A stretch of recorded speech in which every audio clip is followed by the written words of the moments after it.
BPL এর সিলেট পর্বের সবশেষ খবর জানাতে সেখান থেকে সরাসরি যুক্ত হচ্ছেন সহকর্মী শুভ দেবনাথ। শুভ, দিনের প্রথম ম্যাচে ফলাফল কেমন হতে পারে আর শেষ ম্যাচে রংপুর কি অপরাজিত থাকতে পারবে, আপনার কি মনে হয়?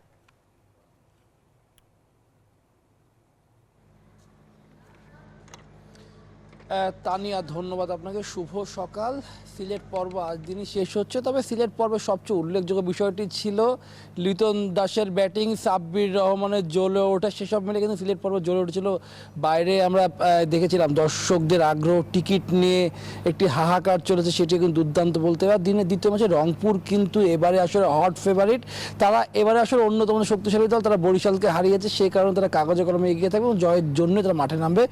নূর হাসান সোহান যেমন ক্যাপ্টেন্সি করছেন, তার সঙ্গে তার ব্যাটেও রান রয়েছে, সেটা কিন্তু স্বস্তির বিষয়। মিকি আর্থার তিনি জানাচ্ছিলেন যে পুরো দলের মধ্যে বন্ডিং ভালো, দল ভালো করছে, সেটি একটা আত্মবিশ্বাস হিসেবে কাজ করবে, সেই কাজটি তারা করছে। এবং এদিনে যে ম্যাচটি দুটি কিন্তু হাই স্কোরিং হওয়ার সুযোগ রয়েছে, রৌদ্রোজ্জ্বল একটি আবহাওয়া রয়েছে, যেমনটি সিলেটে শুরুর দিন থেকে ছিল, যদিও মাঝে একদিন কিছুটা কুয়াশাচ্ছন্ন ছিল এবং হাই স্কোরিং ম্যাচ হচ্ছে, এবং সব কিছু মিলেই কিন্তু বিপিএল সিলেট পর্ব জমে উঠেছে।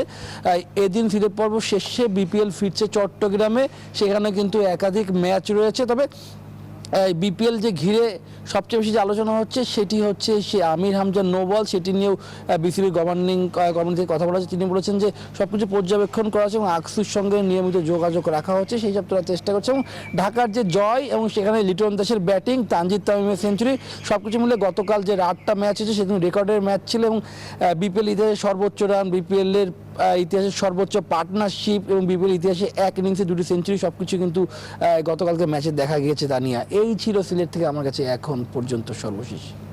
শুভ, আপনাকে ধন্যবাদ।